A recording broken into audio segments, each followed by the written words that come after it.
तो जय हिमालय, जय भारत। मैं जर्नलिस्ट डॉक्टर हरीश लखेड़ा इस बार नई कड़ी के साथ हिमालय लोक चैनल में आपके सामने उपस्थित हूँ। जब तक मैं कहानी को आगे बढ़ाऊं तब तक इस चैनल को लाइक और सब्सक्राइब अवश्य कर दीजिए। दोस्तों, हिमालय के पहाड़ों, खासतौर पर उत्तराखंड में जन्मी पली पुरानी पीढ़ी जानती है कि सगाई, ब्याह से लेकर प्रत्येक शुभ कार्य पर गांव में कभी भेली बांटने की प्रथा थी। समय बदला और भेली की जगह मिठाई आ गई, यानी उसका स्वरूप बदल गया लेकिन स्वाद वही रहा। उत्तराखंड ही नहीं, हिमाचल प्रदेश और नेपाल के पश्चिमी क्षेत्रों में भी भेली तोड़ने यानी गुड़ बांटने की परंपरा सदियों से रही है। यह प्रथा किसने शुरू की, यह जानकारी आज मैं आपको दे रहा हूं। उत्तराखंड गांव में यह प्रथा आज भी प्रचलन में है, लेकिन शहरों में बस चुके पहाड़ी लोगों में यह प्रथा समाप्ति की ओर है। आप जानते ही होंगे कि भेली गुड़ या गुड़ मुख्य रूप से गन्ना या खजूर आदि के रस से बनाया जाता है। भारत में सदियों से गुड़ का उपयोग होता रहा है। आयुर्वेद में गुड़ को स्वास्थ्य के लिए लाभकारी बताया गया है। गुड़ लोह तत्व का एक प्रमुख स्रोत है और रक्त की कमी यानी एनीमिया के शिकार लोगों को चीनी के स्थान पर इसके सेवन की सलाह दी जाती है। अंग्रेजी में गुड़ को जैगरी कहा जाता है और गुड़ उद्योग भारत का बहुत पुराना उद्योग है। जहां भी ईख होता है वहां गुड़ होता है। पश्चिमी उत्तर प्रदेश में गुड़ उद्योग सबसे पहले स्थान पर है। किसान यहां आज भी पुराने ढंग से गुड़ बनाते हैं। दक्षिण भारत में भी यह उद्योग बहुत प्रचलित है। वहां ईख के रस के अलावा ताड़ के रस या मीठी ताड़ी से भी गुड़ बनाया जाता है। यह रस पेड़ों से विशेषकर ग्रीष्म ऋतु में निकलता है। भेली लगभग 2 किलो की गोलाकार आकृति का गुड़ होता है, जबकि गिंदोड़े इससे छोटे होते हैं। उत्तराखंड के दोनों मंडलों गढ़वाल और कुमाऊं में सदियों से शुभ कार्य में भेली का अपना महत्व रहा है। सगाई के समय भेली देने की प्रथा रही है। इसी भेली धरना या भेली धरण या भेली परोखना आदि कहते हैं। पुरानी परंपरा के अनुसार जब भी मौखिक तौर पर शादी तय हो जाती थी तो शुभ दिन तय करके सगाई यानी मंगनी के समय पर वर पक्ष भेली व अन्य सामान लेकर वधु पक्ष के यहाँ जाता था। लड़की के घर में मौजूद अतिथियों की उपस्थिति में पूजा पाठ किया जाता था। मंगनी की रस्म पूरी होने पर गुड़ की भेली तोड़ी जाती थी। शगुन के तौर पर इसे पूरे गांव में बांटा जाता था। हालांकि समय बदला और अब इसकी जगह लड्डू, बर्फी आदि आ गई है।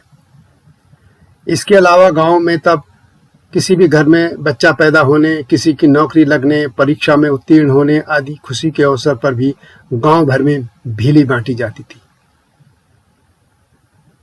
इस भेली का अर्थ इतना भर नहीं है कि शुभ कार्य के अवसर पर मिष्टान वितरण किया जाता था। वास्तव में यह परंपरा उत्तराखंड में कुलिंदों और खसों के समय से है। यही वजह कि उत्तराखंड की तरह हिमाचल प्रदेश और नेपाल के पश्चिमी क्षेत्रों में भी यह प्रथा मिलती है। हिमाचल प्रदेश के कनैत और गादी समाजों में भी यह प्रथा है। वहां ब्याह पक्का होने पर गुड़ बांटा जाता है। इसे गुड़ भुनना यानी गुड़ तोड़ना कहा जाता है। कुल्लू के कई इलाकों में भी वैवाहिक संबंधों का शुभारंभ यह गुड़ वितरण से होता है। कुल्लू क्षेत्र में वर पक्ष रिश्ता तय होने पर वधु के घर लाल कपड़े में बांधकर गुड़ की भेली भेजता है। लड़की वाले इसे तोड़कर बांटते हैं और रिश्ता पक्का मान लिया जाता है।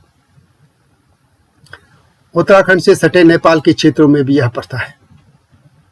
इतिहासकार डी शर्मा अपनी पुस्तक हिमालय के खष्ट में लिखते हैं कि उत्तराखंड में सगाई के लिए परंपरागत शब्द है भेली धरण, अर्थात गुड़ की भेली रखना। इसके अनुसार मौखिक रूप में वैवाहिक संबंध का निर्धारण हो जाने के उपरांत मंगनी पक्की करने के लिए वर पक्ष के अभिभावक किसी नियत शुभ दिन में 4-5 व्यक्तियों के साथ एक गुड़ की भेली तथा अन्य सामान लेकर कन्या के घर जाते हैं। वहां पर कन्या के परिवारजनों तथा अन्य व्यक्तियों की उपस्थिति में कन्या को रोली का टीका लगाकर गुड़ की भेली तोड़ी जाती है। फिर उसे वहां उपस्थित लोगों में बांटा जाता है। मंगनी का लगभग यही स्वरूप गद्दियों व कनेतों में भी देखने को मिलता है। ये हिमाचल के निवासी हैं।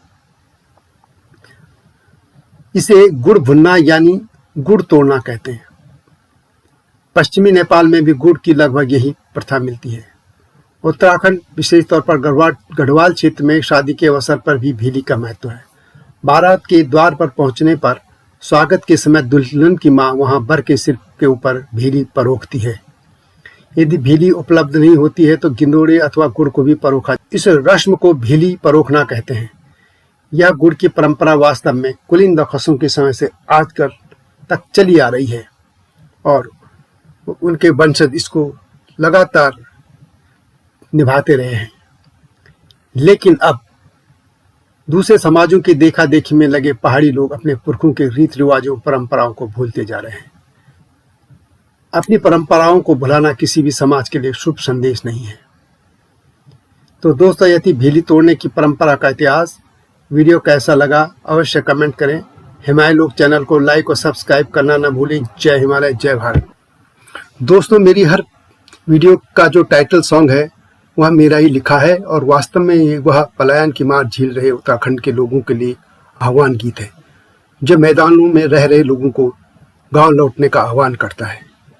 इस गीत को सुप्रसिद्ध गायिका मीना राणा जी और आचार्य ओम प्रकाश लखेड़ा ने गाया है। यह यूट्यूब चैनल पर भी है और आप गूगल में हम पहाड़ औला लिखेंगे तो वहाँ भी आपको मिल जाएगा। इस गीत को अवश्य सुनिए और लाइक और सब्सक्राइब अवश्य कीजिए इस चैनल को। जय हिमालय, जय भारत।